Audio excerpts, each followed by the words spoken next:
విజయనగరం జిల్లా సాగునీటి రంగానికి పూర్వవైభవం తెచ్చేందుకు ప్రభుత్వం కసరత్తు మొదలుపెట్టింది. జిల్లా కలెక్టరేట్లో సాగునీటి ప్రాజెక్టులపై నిర్వహించిన కీలక సమీక్ష సమావేశంలో టీడీపీ పొలిట్ బ్యూరో సభ్యులు చీపురుపల్లి ఎమ్మెల్యే కిమిడి కళా వెంకట్రావు పాల్గొన్నారు. జిల్లా మంత్రి కొండపల్లి శ్రీనివాస్ ఎంపీ కలిసి టప్పలనాయుడుతో కలిసి ఆయన అధికారులకు కీలక ఆదేశాలు జారీ చేశారు. గత 5 ఏళ్లలో నిర్లక్ష్యానికి గురైన ప్రాజెక్టులను యుద్ధ ప్రాతిపదికన పూర్తి చేయడమే తమ లక్ష్యమని కళా వెంకట్రావు స్పష్టం చేశారు. ముఖ్యంగా తన నియోజకవర్గమైన చీపురుపల్లిలోని కాలువలు, చెరువుల స్థితిగతులపై అధికారులను నిలదీశారు. సాగునీటి చివరి భూములకు చేరకపోతే అధికారులదే బాధ్యతని హెచ్చరించారు. పనుల్లో నాణ్యత విషయంలో ఎట్టి పరిస్థితుల్లోనూ రాజీ పడకూడదని, రైతుల ప్రయోజనాలే పరమావధిగా పనిచేయాలని అధికారులకు దిశానిర్దేశం చేశారు. జిల్లా అభివృద్ధి కోసం ప్రజాప్రతినిధులందరూ ఉమ్మడి కార్యాచరణతో ముందుకు సాగుతామని ఈ సందర్భంగా ఆయన రైతులకు భరోసా ఇచ్చారు.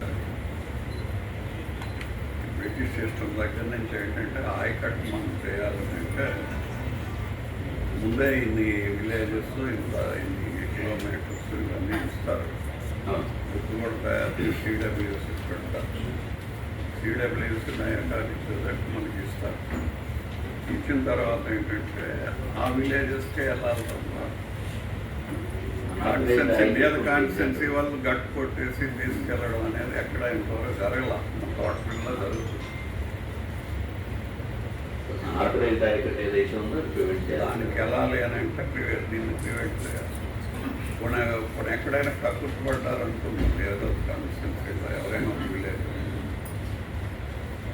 అక్కడ గట్టును బండ్లు తీసేసాక వాడు కట్ చేయడు కదా, చెరువులు నింపుకుంటాడు, విడిచి పెట్టేస్తాడు. అప్పటికప్పుడు వీళ్ళకి అమౌంట్స్ రావు, వీళ్ళు అది బాగా చేయాలి. కిందకి నీరు రాకుండా అవుతుంది, వేస్ట్ అవుతుంది. అక్కడ నేను లాస్ట్ ఇయర్ కలెక్టర్ గారు ఒక మీటింగ్ కూడా పెట్టుకుంటున్నారు కదా, అందులో వర్షాలు వచ్చినాయి. మరి పెట్టేసాం కంప్లీట్గా 100% పండేస్తాం జిల్లా అంతా పెట్టి. కానీ ఇప్పుడు మనం ఏంటంటే సిస్టమేటిక్ కలెక్ట్ అవుతుంది. దయచేసి ఆ 21 crores మనం తెచ్చుకుంటే అది మార్చి బిగినింగ్ లోపు టెండర్స్ పిలిచి మార్చిలో ఫైనలైజ్ చేసుకుంటే ఏప్రిల్ అండ్ మే 45 daysలో డబ్బు ఉంటే వర్క్ చేసేస్తాం. ఈ 21 crores పంపించారండి.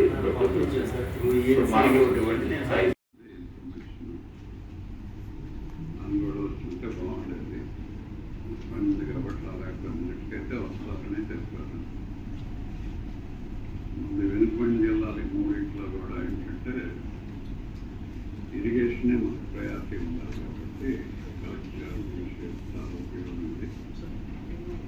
దీంట్లో ప్రయారిటీ ప్రకారం అక్కడి నుంచి ఫండ్స్ తెచ్చుకోవడం, ఇక్కడ చేయాల్సిన వర్క్స్ని ఏది ప్రయారిటీ ఇస్తే మనకి తొందరగా ఉంటుంది అనేది. 21 కోట్లకి ఇచ్చారు కాబట్టి అది తెస్తారని మాట్లాడుతున్నాం. చేయాల్సినటువంటి గవర్నమెంట్లో ఎట్లా అయినా తెచ్చి మనం ఏ లోపల పూర్తి చేయాల్సిన అవసరం. మంత్రి గారు, కలెక్టర్ గారు, మనందరం కూడా చూస్తే మొత్తం జిల్లా మొత్తం మీద 1,00,000 ఎకరాల పైన వస్తున్నారు.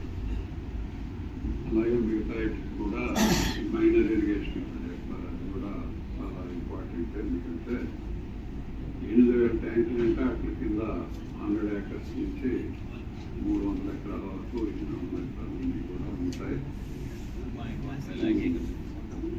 2.2 లక్షలు అంటే తోటపల్లి కన్నా డబుల్. అది చాలా ఉపయోగం. ప్లస్ చేస్తున్నారు, ఆయన ఇంట్రెస్ట్ ఉన్నారు కాబట్టి అది చాలా మంచిది. చాలా డిపార్ట్మెంట్ నుంచి అక్కడ కమిషనర్ కూడా చేసి వచ్చారు. అందువల్ల తక్కువ దీంతో ఎక్కువ ఎకరాలకు ఉపయోగపడేది మైండ్లో అవుతుంది కాబట్టి ఇంట్రెస్ట్ అర్థమవుతుంది. అందువల్ల ఇక్కడ 2.5 లక్షల ఎకరాలకు కూడా ఉపయోగపడే కూడా మైండ్లో ఉంది కాబట్టి మనం సంతోషించాలి. అట్లానే ఈ తారకరామ తీర్థ చాలా రోజులు అయిపోయింది. విజయనగరం దీనికి డ్రింకింగ్ వాటర్ అదేవిధంగా 24,000 ఎకరాలు మన నీలిమాత మిగతా ఏరియాకి వస్తుంది. దాన్ని కూడా మనం ప్రయారిటీ పెట్టుకుని ఎప్పుడైనా చెప్పాల్సినటువంటి అవసరం మనిషి గారికి, మినిస్టర్ గారికి, సీఎం గారికి అందరూ కలిసి చెప్పాల్సినటువంటి అవసరం ఉంటుంది. మనకి మీటింగ్లు పెట్టేటప్పుడు మనం చెప్పవచ్చు, లేకపోతే కలిసి పెట్టుకున్నా మనం కలిసి చెప్పాల్సిన అవసరం ఉంటుంది. ల్యాండ్ ఎక్విజిషన్లో ఇలాంటివి ఉంటాయి. వాటిల్లో మనం కొంచెం ప్రయారిటీ ఇచ్చి మన మనుషుల్ని పొజిషన్ మనం అని కాదు స్టాల్ కూడా వస్తారు. ఎందుకంటే వాటర్కి, గాలికి, వీటికి ఏ పార్టీ అనే సంబంధం ఉండదు. అది సంబంధం ఉండదు. మనం తెచ్చింది అందరికీ వెళ్తుంది. వాటర్ ఒకటే వస్తుంది అనేది ఉండదు. అందుకే అలాంటి వీటిలో కూడా ఉండకూడదు. మనం ప్రయారిటీ ఇప్పుడు న్యూక్లియర్ పవర్ ప్లాంట్ ఉంది, 2500 ఎకరాలు ఇవ్వాలి. 18 యాడ్ స్టేషన్, మేము కూడా యాడ్ స్టేషన్ 4 సార్లు వెళ్ళాం. సీఎం గారిని కూడా పట్టి. కానీ తర్వాత చూస్తే నేను ఎమ్మెల్యేకి వెళ్ళేటప్పటికి 4 లక్షల కోట్లు ఇన్వెస్ట్మెంట్ శ్రీకాకుళం జిల్లాకు వస్తుంది, దీన్ని ఎందుకు పూర్తి చేయకూడదు అని అప్పుడు కలెక్టర్ గారు నేను అనుకుని అప్పుడు మంత్రిగా వచ్చాను. నేను పార్టీ ప్రెసిడెంట్ కూడా ఉన్నాను.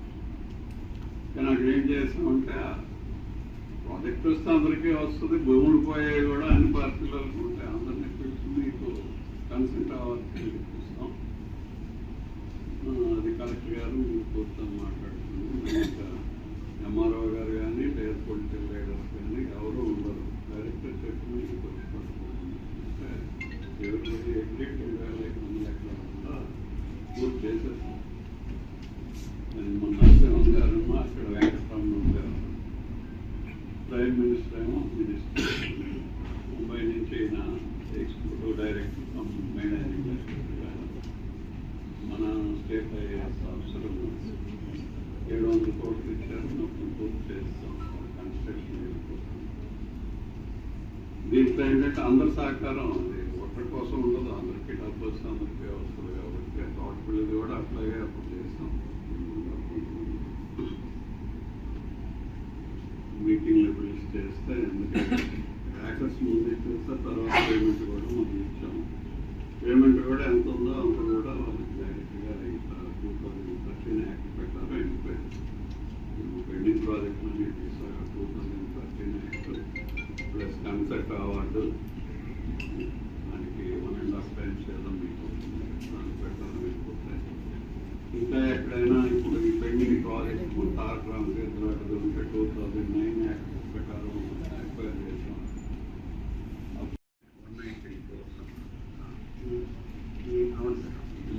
ఈ R&R ప్యాకేజ్ అనేది మనకి పార్వతీపురం మన్యం డిస్ట్రిక్ట్ లో మనకి రిజర్వాయర్ పైన పాసింగ్ విలేజ్ అనేది ఒకటి ఉండిపోయింది. అది షిఫ్టింగ్ అవ్వడానికి వాళ్ళకి ఇవ్వాల్సిన R&R ప్యాకేజ్ సుమారు 180 crores సరిగా కావాలి. షిఫ్టింగ్ అవర్స్ నెక్స్ట్ షిఫ్టింగ్ రావాలి అంటే అది మనకి ఒక 0.5 meters డిఫరెన్స్ లో స్టోరేజ్ కి అది అబ్స్ట్రక్షన్ ఆ విలేజ్ వేస్తే మనకి అప్పుడు ఏదైతే మనకి 2.5కి ఓన్లీ 2 TNC మనం స్టోర్ చేయగలుగుతాం. ఆ బాధ ఇది ఉండిపోయింది. ఇప్పుడు ప్రజెంట్ సినారియో చూద్దాము. ఇప్పుడు ఫైనాన్షియల్ ఇయర్లో మార్చ్ ఎండ్ వరకు మనకి ఎంత కావాలి, ఏం వర్క్స్ టేకప్ చేస్తారు, మీకు బిల్స్ ఎంత మనం పే చేయాల్సి ఉంది. ఈ మార్చ్ లోపల మీరు ఎక్స్పెక్ట్ చేశారని చేయగలుగుతున్నాము అనేది. తర్వాత ఈ స్ట్రక్చర్స్ 50 ఎవరో వేరు వాళ్ళు లాస్ట్ బడ్జెట్లో పెట్టారు. ఆ అమౌంట్ అన్నీ వస్తుంది లేదా. తర్వాత ఇప్పుడు ప్రజెంట్ 1 నవంబర్లోనే ఇస్తుంటారు. ఇప్పుడు అది రిక్వైర్మెంట్ మన ప్రాజెక్ట్కి ఏం కావాలి నెక్స్ట్ ఇయర్, నెక్స్ట్ ఇయర్కి ఏమేమి ఇస్తారో అది ఎంత కాస్ట్ ఉంది, బడ్జెట్లో మీరు ఎంత ఎక్స్పెక్ట్ చేస్తున్నారు అన్నది కలెక్టర్కి చెప్తే మనకి ప్రజెంట్ సినారియోలో వర్క్ జరుగుతుంది. తర్వాత మీరు చెప్పిన 2,000 కోట్ల రూపాయలు 10 ప్రాజెక్ట్స్ విజయనగరం జిల్లాకి మన అమౌంట్ 1,000 crores పైన. ఆ 1,000లో నెక్స్ట్ ఫైనాన్షియల్ ఇయర్లో మనం ఎంత ఎక్స్పెక్ట్ చేస్తాము, మీరు ఎంత అడిగారు అదొకటి చెప్పాలి. ఆ అమౌంట్ ప్లస్ ఈ 21 crores ఏంటంటే నెక్స్ట్ ఖరీఫ్కి మీ స్టాఫ్ అంతా కూడా మీ దగ్గర నుంచి ఎక్కడ ఇది కానికుండా మే ఫస్ట్ వీక్ మీరు టార్గెట్ పెట్టుకుని చేయాల్సి అది చూడాలి. అది తెలిస్తే రెండోది ఏంటంటే నెక్స్ట్ ఫైనాన్షియల్ ఇయర్కి వీళ్ళు ఏం పెట్టారు, ఏం అడిగారు గవర్నమెంట్కి, అక్కడి నుంచి ఏమొస్తుందని ఎక్స్పెక్ట్ చేస్తున్నారు. ఇప్పుడు ఇంక 1 month ఉంది, లాస్ట్ మంత్లో బిల్ సరిగ్గా క్లియర్ చేయడానికి ప్రభుత్వం ప్రయత్నిస్తుంది కాబట్టి ఆ అమౌంట్స్ వచ్చేటప్పుడు ఈ వర్క్స్ అన్ని చేశారా లేదా, పెన్షన్ జరిగాయా లేదా చూస్తే ఈ ఫైనాన్షియల్ రిక్వైర్మెంట్ అర్థం చేసుకోవాల్సింది